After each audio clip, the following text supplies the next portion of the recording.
What would you think of spending a nice June Saturday afternoon listening to a philosophical debate? Well, there are people who've been doing this on the second Saturday of June for almost 30 years.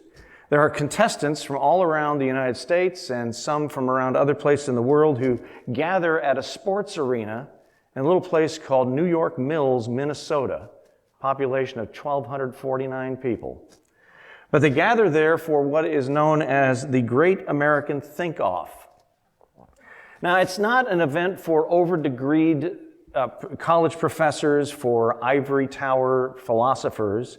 It's a mental exercise that calls upon everyday folks to wrestle with some heavyweight questions of life, and if possible, to come to some convincing conclusions. So everyday kind of philosophers then each answer the same big question each year. They write it down in 750 words or less. And they highlight their own personal experiences rather than some philosophical abstraction. And the four who enter most thoughtful writings then are selected to debate the issue every June. So the big questions. The first year, so 30 years ago, almost 30 years ago, is the nature of humankind inherently good or inherently evil? And other questions over the years have been ones like money or morality. Which does society value more? Or does God exist? Or which is more dangerous, science or religion? How about, is the death penalty ethical in a civilized society? And is it ever wrong to do the right thing? So I don't know about you, I'd much rather hear answers to these in some of the candidate debates than a lot of the things they get into. This year's question, so it was just last month in June, this year's question was, which should be more important, personal choice or social responsibility? Boy, if we haven't seen that play out in the last few years. Now, the winner this year was Blaine Rada. He's an accomplished training professional with over 30 years of experience in the mortgage industry, and he focuses on helping organizations rise above the competition. And Rada successfully argued that social responsibility is more important than personal choice. Good for him. There have been some surprises, though, in the almost 30 years of the contest. And at the very beginning, in 1993, it took an uneducated fisherman in the first contest to answer the question, does life have meaning? Found out that indeed it does. And isn't it rather biblically fitting that it took a fisherman to assure us of that? So, thousands of years, though, before this great think-off, the Bible has asked many great questions. And sometimes those questions are even answered. So often the questions are rather direct.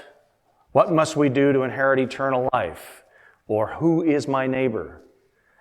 Other questions are a little more implied, and that's like the question that we have from our readings today. What's more important? Business, busyness, or spiritual breath? Now, the challenging question about busyness comes from that remark that Jesus made to his friend Martha during a visit to her home. And it's one of those stories that we know all too well, which makes it rather hard sometimes to rescue the meaning from familiarity. So during Jesus' visit, Martha's working hard in the kitchen while her sister is conversing with Jesus out in the living room. And Martha complains to Jesus, asking him to send Mary into the kitchen to help. And Jesus then says to Martha that Mary, as we know, has chosen the better part. Well, here's our great think-off question. Is it better to be a Mary or a Martha? Now, of course, that's kind of the simple form of the question. It's a little more complicated than that. Well, or is it?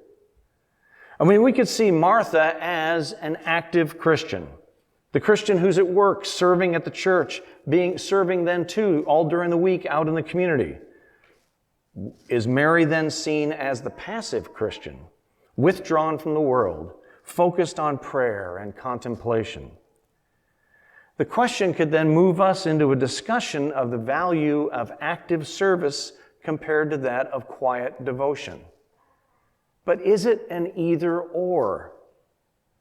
You know, and you might be one of those Marthas, those Martha Christians who sweat and slave in the church kitchen, serve on all the committees that you can, always being the one to show up. When somebody says, "Can you go follow the children because we need a second person?" You'll say, "I'll get up and go because I don't know about this guy who's come to preach this morning."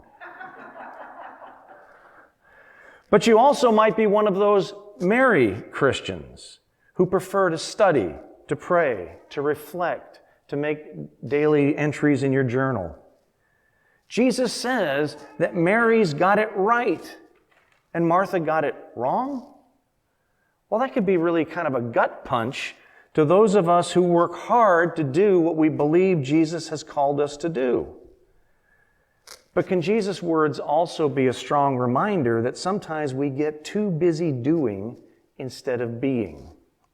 That too often we get preoccupied with serving God and forget to take time out to listen or to know anything about the one whom we serve.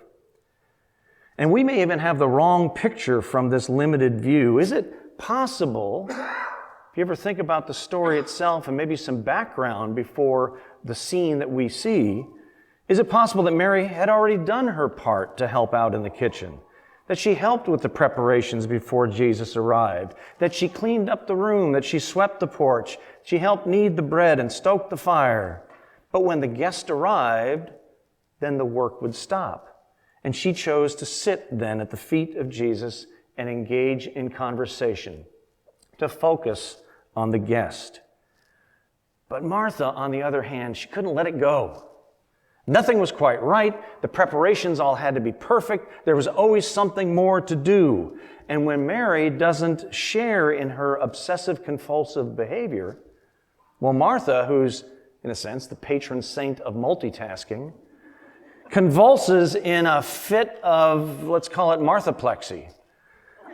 It's a condition that we feel when we're kind of resentful over the role in which we've stuck ourselves. We regret that we can't seem to let go and choose a different outcome, and so lash out at others who don't share in that same compulsiveness. In other words, it's not choosing one over the other, but it's more gets to be a question of balance. How do we do both and rather than either or? Let's put that aside. Let's look over at what Amos is talking about. Now, we read the Amos passage a little early on, and Amos uses this illustration about a basket of summer fruit. Now, it's a basket of summer fruit that, as you know, sometimes, you go to the farmer's market and you get some fruit, and it's only going to last so long. This fruit is to the end of its usefulness.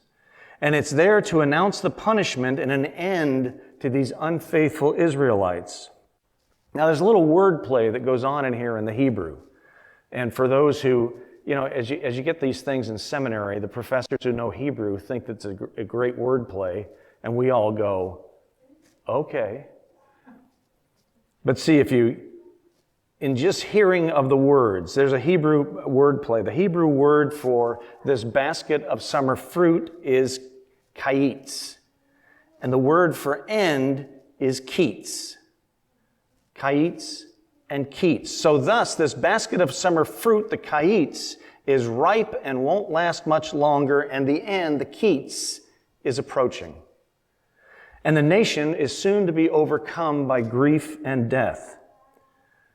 Well, the question is why? What have they done to deserve this kind of punishment? And Amos says this, as we heard it this morning. Hear this, you who trample on the needy and destroy the poor of the land, saying, when will the new moon be over that we may sell grain, and the Sabbath so we may offer wheat for sale? Make the ephah smaller, enlarge the shekel, deceive with false balances in order to buy the needy for silver and the helpless for sandals, and sell garbage as grain. Well, what's the problem? It's all wrong-headed business priorities. It's bad business practices. Did you hear it in there? They can't wait for the Sabbath to be over so they can get back to business and making a profit. And then, to make a profit for themselves, they've got their thumb on the scale. They sell low-quality products. They inflate their prices. You've heard the news lately. They're putting less in the package, and then they charge more. Amos is talking about this 2,000 plus years ago. Amos says that the Lord's punishment is their own self-destruction. The better part here would be to honor the Sabbath and get their business priorities and their practices in order. And then what was this year's question for the great American think-off? Which should be more important, personal choice or social responsibility? It's a matter of balance between business or busyness and breathing in the presence of Christ in the Spirit. And so the question is, what about us? Are we just waiting to get out of here so we can get to brunch before the Baptists do? Let's get back to Martha. Martha is moving at such a dizzying pace that her focus is all misguided. And she breaks the cardinal rule of hospitality because she removes the focus from the guest, and she becomes the center of attention herself. She even drags Jesus into her unspoken expectations, as if he too was somehow falling short of his job. Why wasn't he aware that what Martha expected from her sister? And we may conclude that Mary is the goal, but for many of us, Martha is the reality. We live in a Martha world. That's how it is. The church tells us to get into the community, to work for justice and mission.